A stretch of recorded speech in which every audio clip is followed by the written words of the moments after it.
Bismillahirrahmanirrahim. Assalamualaikum warahmatullahi wabarakatuh.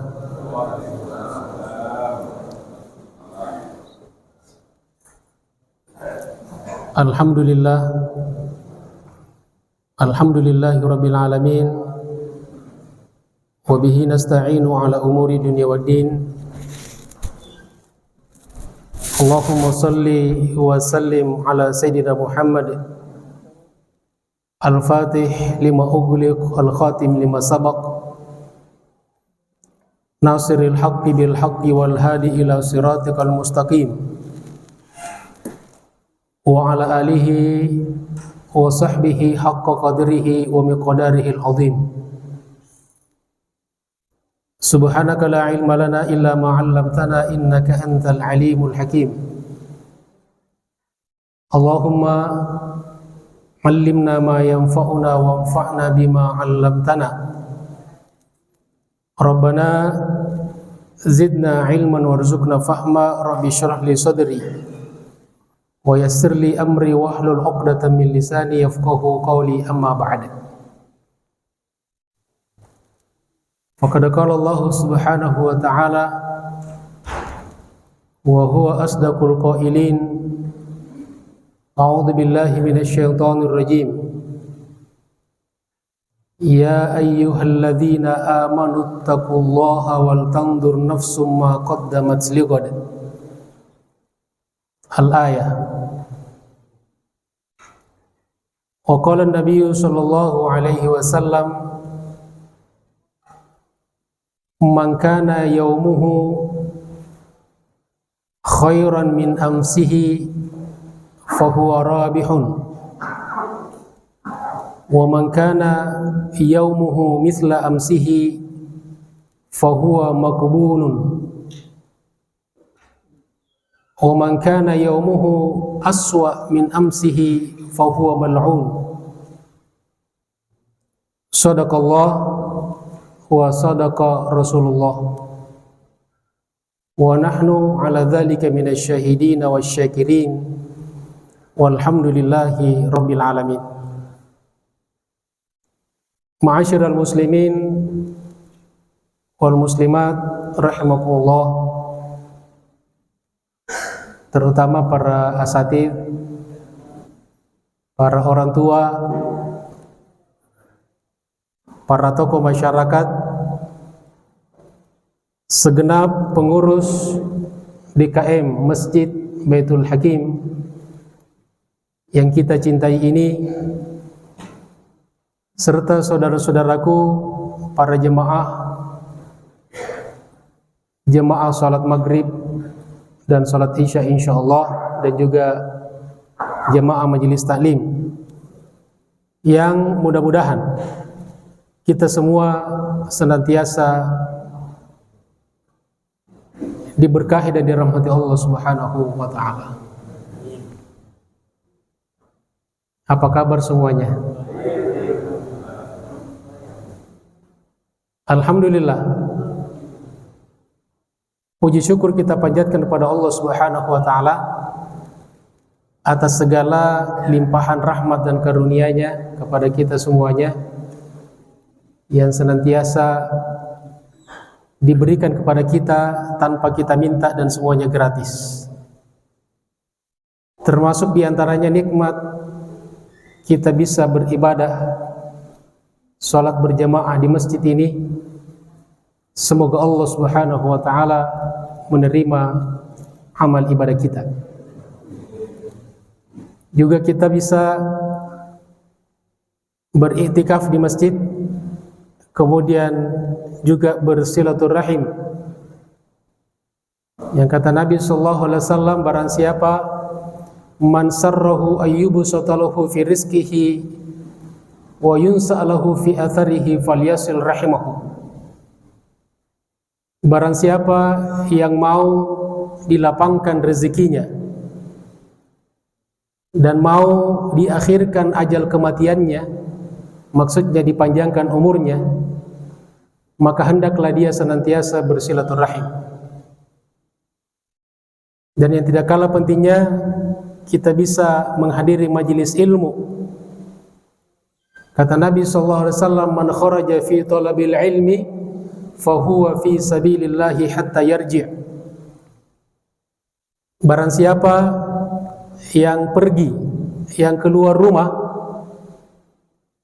untuk mencari ilmu, untuk belajar, maka dia senantiasa berada di jalan Allah Subhanahu wa taala sampai pulang.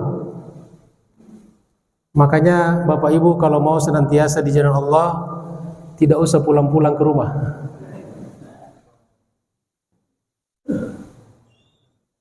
Jamaah sekalian dirahmati Allah Subhanahu wa taala, alhamdulillah kita bisa bertemu kembali di majelis ilmu ini.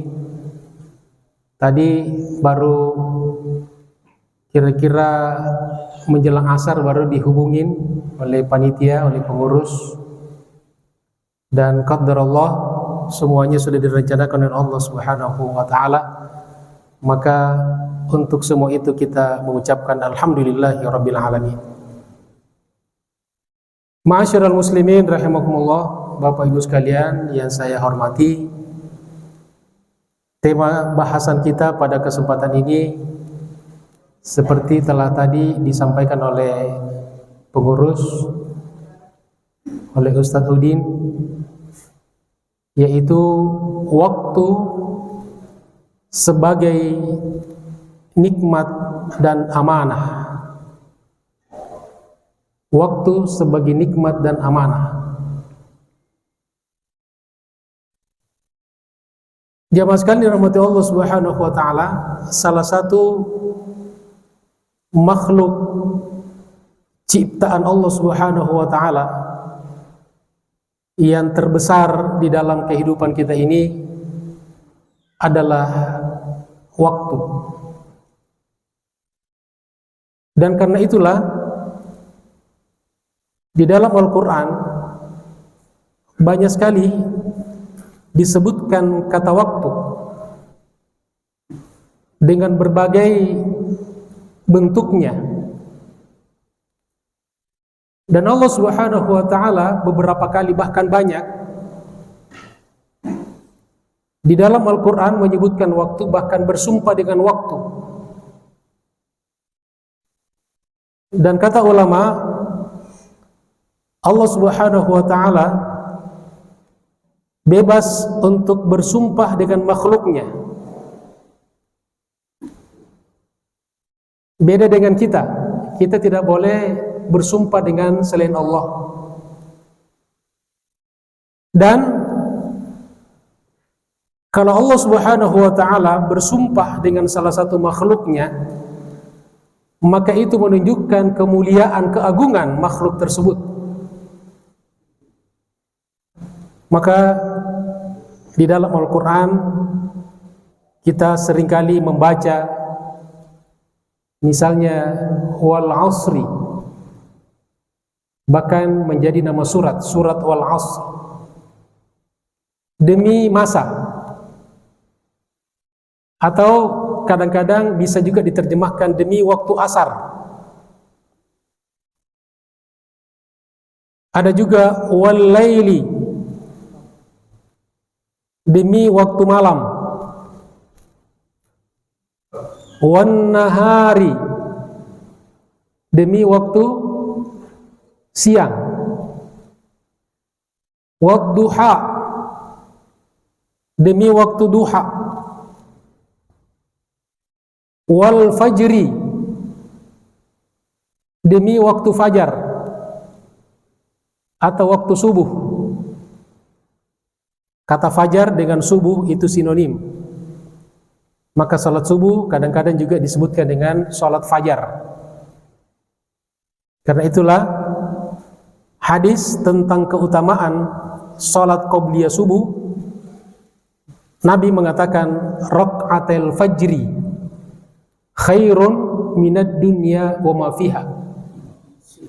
2 rakaat sebelum salat fajar, maksudnya qobliyah salat subuh, lebih baik daripada dunia beserta isinya. Bagaimana dengan sholat subuhnya sendiri? Maka di situ al-fajru bimakna as-subuhu. Jamaah sekalian dirahmati Allah Subhanahu wa taala, dan salah satu nikmat yang terbesar yang Allah Subhanahu wa taala hadirkan dalam kehidupan kita, di dalam kehidupan ini adalah waktu. Maka di dalam waktu itulah ada umur kita. Maka ini nikmat yang harus kita syukuri kepada Allah Subhanahu wa taala. Maka kewajiban kita adalah bersyukur kepada Allah Subhanahu wa taala atas nikmat waktu. Dan salah satu cara yang paling konkret di dalam mensyukuri nikmat waktu kepada Allah Subhanahu wa taala adalah dengan menggunakannya, memanfaatkannya untuk hal-hal yang bermanfaat, untuk amal soleh, untuk ibadah, untuk amal-amal yang bermanfaat, apakah itu dunia ataupun akhirat. Maka sikap kita di dalam mensyukuri nikmat waktu adalah berpacu dengan waktu. Ini yang pernah diingatkan oleh baginda Rasulullah sallallahu alaihi wasallam dalam sebuah hadis riwayat Al-Imam At-Tirmidzi. Kata beliau, badiru bil a'mali sab'an. Badiru, bersegeralah, bergegaslah, jangan bermalas-malasan, jangan menunda-nunda. Bersegeralah untuk melakukan amal-amal, bersegeralah untuk melakukan ibadah, amal soleh, amal-amal yang bermanfaat. Ini dorongan dari baginda Rasulullah sallallahu alaihi wasallam. Sab'an, sebelum datangnya 7 hal. Yang 7 hal ini merupakan penghalang-penghalang, perintang-perintang. Kalau 7 hal ini hadir dalam kehidupan kita, maka kita tidak bisa lagi ngapa-ngapain. Maka kata Nabi, sebelum datangnya 7 hal itu, maka beramallah, berlomba-lombalah di dalam beramal, bersegeralah di dalam beribadah, beramal soleh. Apa saja ke-7 hal itu? Kata Nabi, Nabi sebutkan satu persatu. Hal tantadiruna illa faqran munsiya. Yang pertama adalah kefakiran atau kemiskinan yang bisa membuat orang jadi lupa, yang membuat orang jadi lupa kepada Allah Subhanahu wa taala, lupa kepada kematian, lupa kepada akhirat. Bahkan kadang-kadang kemiskinan bisa menjerumuskan seseorang ke dalam kekufuran. Wa na'udzubillahi min dzalik. Ada ungkapan mengatakan kadal faqru ayyakuna kufran. Ini perintah yang pertama. Jangan menunggu sampai datang kemiskinan yang membuat kita lupa karena fokus pada makanan dan minuman saja. Fokus pada bagaimana kita mendapatkan sesuap nasi, sesuap makanan. Yang kedua kata Nabi, au ginan mutgian. Juga jangan menunggu sampai datangnya kaya yang membuat seseorang jadi melampaui batas, menjadi sombong, menjadi arogan, menjadi melabrak aturan-aturan. Di sini kata ulama, kekayaan bisa kekayaan harta, bisa juga kekayaan ilmu, bisa juga kekayaan pangkat dan jabatan, kewenangan, yang membuat orang jadi sombong, jadi arogan.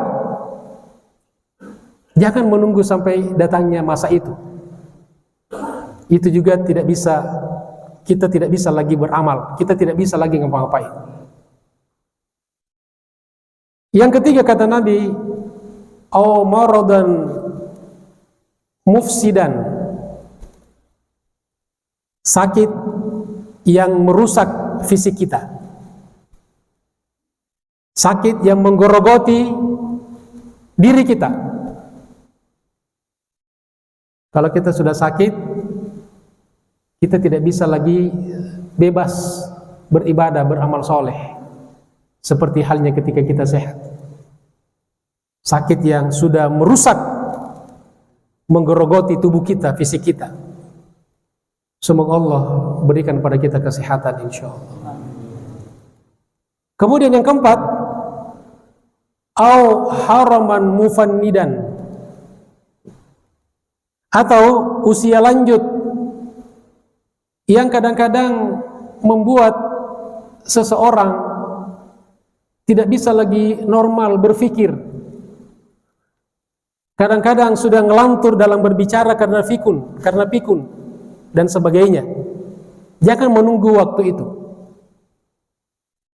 Kemudian yang kelima, au mautan mujuhizan, mati yang tidak pernah ada pemberitahuan sebelumnya, alias mendadak. Jadi mati itu semuanya mendadak, karena tidak ada kematian yang ada konfirmasi sebelumnya. Ada orang mengatakan dia matinya mendadak ya. Emangnya yang sebelahnya matinya tidak mendadak? Hakikatnya semuanya mati mendadak karena tidak ada pemberitahuan sebelumnya, tidak ada konfirmasi sebelumnya. Ada yang bilang mungkin karena dia sakit dulu, itu kan tanda-tandanya. Tidak juga, karena tidak semua orang sakit kemudian meninggal. Ada juga orang meninggal tidak sakit. Jadi mati bukan karena sakit, mati karena ajalnya. Itu jawaban yang paling tepat. Kenapa dia meninggal? Karena ajalnya. Meninggal karena sakit, karena tidak semua orang sakit meninggal. Jamaah sekalian dirahmati Allah Subhanahu wa taala. Kemudian yang keenam kata Nabi, awid dajjal, atau dajjal. Ini di akhir zaman akan muncul dajjal. Ya. Dan dajjal ini kemudian akan dibunuh oleh Nabi Isa alaihissalam, dan tempat kematiannya ada di Palestina. Jangan kita menunggu baru mau beramal soleh, beribadah ketika dajjal datang. Lebih susah lagi. Lalu yang ketujuh kata Nabi, awisa'ah, atau hari kiamat. Wasa'atu adaha wa amar. Kalau kita menunggu hari kiamat lebih dahsyat dan lebih pahit. Tidak mungkin lagi. Itu nasihat, peringatan dari baginda Rasulullah Shallallahu Alaihi Wasallam. Maka kita berkewajiban untuk berpacu dengan waktu. Dan jamaah sekalian dirahmati Allah Subhanahu Wa Taala, kalau kita fikir-fikir antara tugas dan kewajiban kita dalam hidup ini dengan waktu yang tersedia, kira-kira banyakannya mana? Jumlah tugas dan kewajiban kita, apapun posisi kita. Jadi jangan bilang saya kan cuma rakyat biasa. Tapi kan kita semua hamba Allah kan? Antara tugas dan kewajiban kita paling tidak kita ambil sebagai hamba Allah. Dengan waktu yang tersedia atau yang disediakan oleh Allah Subhanahu wa taala, ternyata lebih banyak tugas dan kewajiban kita. Itulah sebabnya ada ungkapan yang mengatakan al-wajibatu aktsaru minal awqat. Kewajiban-kewajiban tugas-tugas dalam hidup ini jauh lebih banyak daripada waktu yang tersedia. Kenapa demikian jemaah sekalian? Karena tugas dan kewajiban bisa kita prediksi, bisa kita hitung. Tinggal melihat kita siapa nih sebagai hamba Allah, sebagai kepala rumah tangga, sebagai pemimpin, ya, dan seterusnya. Kita bisa menghitung, memperkirakan tugas dan kewajiban kita seperti apa. Sementara waktu yang disediakan oleh Allah Subhanahu wa taala tidak bisa kita prediksi. Hanya secara global saja Nabi mengatakan antara 60 sampai 70 tahun. Baina sittina was sab'ina. Antara rata-rata antara 60 sampai 70 tahun. Ya, kenyataannya ada yang tidak sampai 60 kan? Kenyataannya ada juga yang lebih daripada 70. Ya. Jadi tidak bisa diprediksi. Jadi antara kewajiban dengan waktu yang tersedia lebih banyak kewajiban daripada waktunya. Al-wajibatu aktsaru minal awqat. Jamaah sekalian dirahmati Allah Subhanahu wa taala, selain sebagai nikmat yang harus kita syukuri kepada Allah Subhanahu wa taala, waktu juga merupakan amanah, titipan Allah yang akan kita pertanggungjawabkan di hadapan Allah Subhanahu wa taala. Itu pasti. Jadi umur yang Allah berikan pada kita berapapun, maka semuanya akan kita pertanggungjawabkan di hadapan Allah Subhanahu wa taala. Ini pun sudah diingatkan oleh baginda Rasulullah sallallahu alaihi wasallam. Kata Nabi dalam hadis riwayat At-Tabarani, kata beliau, la tazulu qadama 'abdin yaumal qiyamah. La tazulu, tidak bergeser, tidak berpindah. Qadama 'abdin, dua kaki seorang hamba.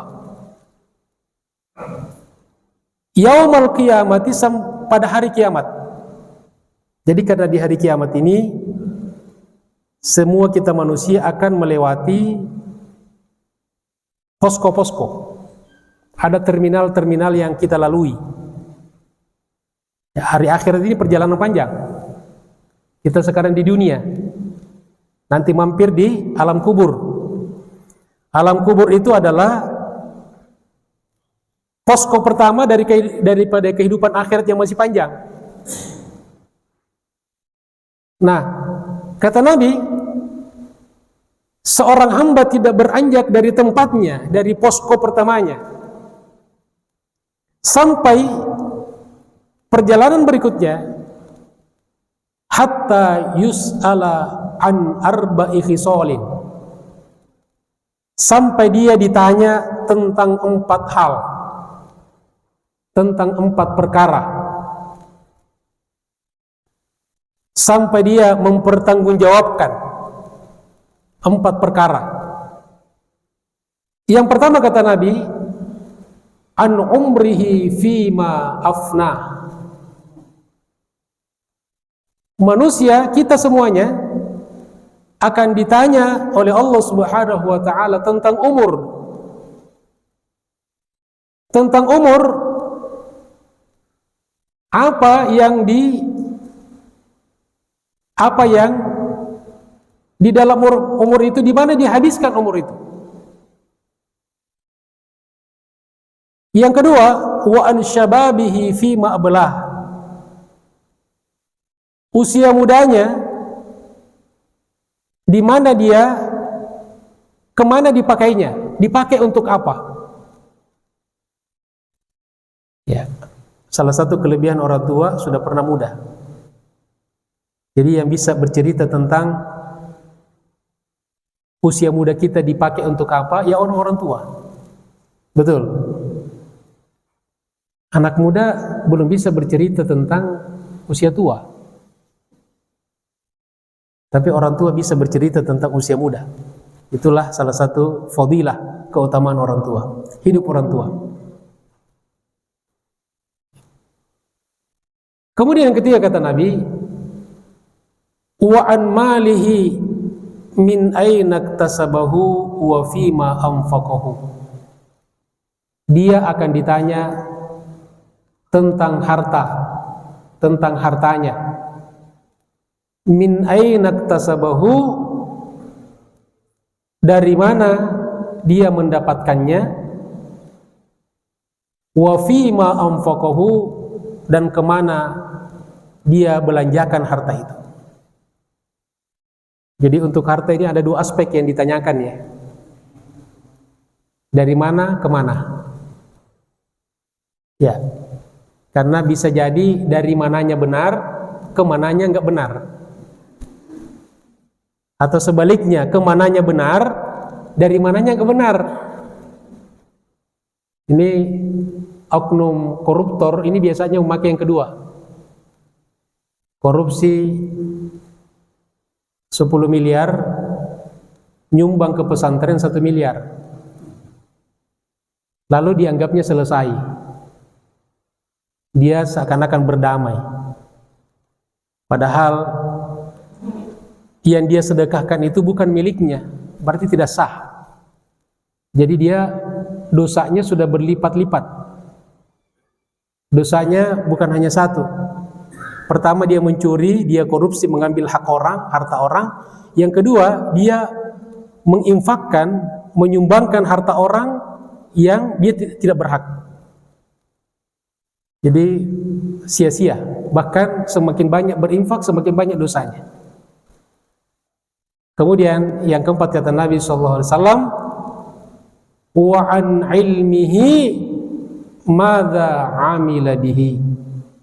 Dia akan ditanyakan, dia akan ditanya tentang ilmunya, tentang ilmu yang telah dipelajarinya, yang telah diberikan oleh guru-gurunya, yang telah dia pelajari dari sekolah-sekolahnya, dari pesantren-pesantrennya, ya, dari madhabnya, dari guru-gurunya, dari para ulama, dari perguruan tinggi di mana mereka kuliah dan belajar. Madza amila bihi, apa yang telah diamalkan dengan ilmunya itu. Jamaah sekalian dirahmati Allah Subhanahu wa taala. Sebagian orang atau orang-orang yang tidak menyadari bahwa umur merupakan nikmat yang harus disyukuri, dan nikmat dan umur merupakan amanah yang akan kita pertanggungjawabkan kepada Allah Subhanahu wa taala. Inilah orang-orang yang tertipu dan orang-orang yang merugi dan menyesal. Kalau orang tertipu pasti rugi kan? Kalau kita bisnis dengan orang kemudian kita tertipu, pasti kita rugi kan? Dan kita menyesal, paling tidak kenapa saya kerjasama dengan dia. Maka mereka ini adalah orang-orang yang tertipu dan karenanya merugi dan menyesal. Dan ternyata inilah kebanyakan manusia. Ini juga sudah diingatkan oleh baginda Rasulullah SAW dalam sebuah hadis riwayat Al-Bukhari. Kata Nabi SAW, ni'matani, ada dua nikmat. Ada dua nikmat di antara sekian banyak nikmat. Maghbunun, tertipu, fihima, di dalam keduanya, di dalam kedua nikmat itu. Katsirun minan nas, banyak dari manusia atau kebanyakan manusia. Jadi berdasarkan hadis ini, kebanyakan manusia adalah tertipu. Apa yang kedua itu? As-sihhatu, yang pertama sehat. Kebanyakan orang kalau sehat lalai. Betul ya? Kalau sehat lalai. Foya-foya, hura-hura, leha-leha. Baru dia sadar kalau dia sudah sakit. Itu kebanyakan manusia itu. Katsirun minan nas. Ketika sakit, ketika sehat, lupa ibadah. Bahkan saya sering ketemu dengan jamaah yang belum pernah ke tanah suci, padahal punya kemampuan. Kalau jemaah kita di sini kelihatannya ini kalau lihat PC-nya rata-rata sudah pernah semua ke tanah suci. Alhamdulillah. Ya. Padahal dari sisi kemampuannya sudah memenuhi syarat. Kenapa? Ya karena lalai. Ini kelalaian. Setelah sakit baru banyak keinginannya. Baru hubungin gurunya, ustadznya, kiainya, ngajak umroh lah, ngajak haji lah, ingin beginilah, ingin begitulah. Bukan tidak boleh, tetapi kemana? Waktu sehat, lalai. Sadarnya ketika dia sudah sakit, dan nikmat sehat terasa ketika kita kehilangan kesehatan itu. Kemudian yang kedua kata Nabi, wal farag, waktu luang. Kebanyakan manusia ketika waktunya luang, mereka lalai.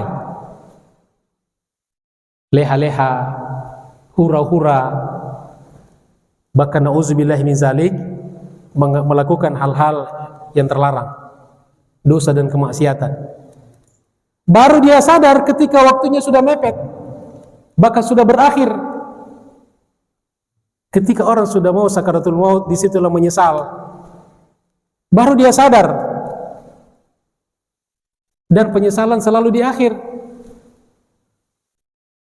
Itulah orang-orang yang merugi, orang-orang yang tertipu, merugi dan menyesal. Dan karena itulah manusia, andaikan diberikan kesempatan untuk hidup kembali ke dunia. Bahkan di dalam Al-Quran di surah Al-Munafiqun ayat 10, fayaqula rabbi laula akhartani ila ajalin qarib. Rob, seandainya aku diakhirkan, ajal kematianku ditunda, ila ajalin qarib, kepada waktu yang dekat, yang sedikit. Untuk apa? Mereka baru ingin memanfaatkan waktunya, fa'as-saddaqah, aku baru ingin bersedekah. Jadi ternyata amalan yang paling diinginkan orang yang sudah meninggal dunia, andaikan diberikan waktu hidup kembali di dunia, adalah bersedekah. Wa akum minas salihin, dan menjadi orang-orang soleh. Barulah ingin sholat berjamaah di masjid, barulah pengen puasa, barulah pengen haji, umroh, barulah pengen berbakti pada kedua orang tua. Tapi penyesalan, walai yuakhirallahu nafsan idza jaa ajaluha, dan Allah sekali-kali tidak akan menunda ajal kematian seseorang kalau sudah datang waktunya. Penyesalan. Ma'asyiral muslimin rahimakumullah, saudara-saudaraku jemaah sekalian dirahmati Allah Subhanahu wa taala. Terakhir, di hadis yang saya kutip tadi di mukaddimah, Nabi SAW bersabda, ini hadis riwayat Al-Hakim, kata Nabi, man kana yaumuhu khairan min amsihi fahuwa rabihun. Barang siapa yang hari sekarangnya lebih baik daripada hari kemarinnya, hari ini lebih baik daripada kemarin, fahuwa rabihun, maka dia orang yang beruntung. Mudah-mudahan kita termasuk yang pertama ini. Ya. Barang siapa yang hari ini lebih baik daripada kemarin, fahuwa rabihun, maka dia orang beruntung. Ini kenapa saya angkat tema ini, karena kebetulan juga kita tadi Jumat pertama di 2024. Ya, kita dalam kehidupan kita memang ada tahun Hijriah, tapi ada juga tahun Miladiah. Yang dua-duanya kita pakai dalam kehidupan kita, bahkan sehari-hari kita, seperti negara kita Indonesia ini, banyakkan kita pakai penanggalan Miladiah. Walaupun jangan kita lupakan penanggalan Hijriah kita. Ya. Yang kedua, kata Nabi, wa man kana yaumuhu mithla amsihi fahuwa maghbunun. Barang siapa yang hari ini sama dengan kemarin, maka dia orang yang tertipu. Ya, ada kaitan tadi dengan hadis sebelumnya ya. Tertipu maka rugi, maka menyesal. Itu implikasi dari tertipu. Pasti kalau tertipu rugi, menyesal. Barang siapa yang hari ini sama saja dengan kemarin, tidak ada perubahan. Makanya pentingnya ini perubahan ini. Ya. Nah, ini pentingnya perubahan. Barang siapa yang hari ini sama saja dengan kemarin, tidak ada perubahan, stagnan, statis, maka dia adalah orang merugi. Jadi kalau tidak mau perubahan, merugi kita. Itu kata Nabi itu. Kemudian yang ketiga, wa man kana yaumuhu aswa min amsihi, barang siapa yang hari sekarang, hari ininya lebih buruk daripada kemarin, fahuwa mal'unun, maka dia orang yang dilaknat, orang yang terkutuk. Nah, kita inginkan tentunya mudah-mudahan kita termasuk di golongan yang pertama, yang nomor 1. Jangan sampai kita nomor 2 dan nomor 3 di hadis ini ya. Jangan pikirannya kemana-mana. Iya, jadi kita pengen yang nomor 1, jangan nomor 2 dan nomor 3. Jamaah sekalian dirahmati Allah Subhanahu wa taala, waktu kita terbatas, ya insyaallah kita ingin nanti juga mendengarkan tambahan dari jemaah. Ya, kalau ada waktu tersisa insyaallah kita tanya jawab, kita diskusi. Maka demikianlah sebagai mukaddimah dari saya, tausiah taklim pada kesempatan ini, mudah-mudahan bermanfaat. Terima kasih atas segala perhatiannya, mohon maaf atas segala kekurangannya. Billahi taufiq wal hidayah, Allahul muwaffiq ila aqwamit thoriq. Assalamualaikum warahmatullahi wabarakatuh.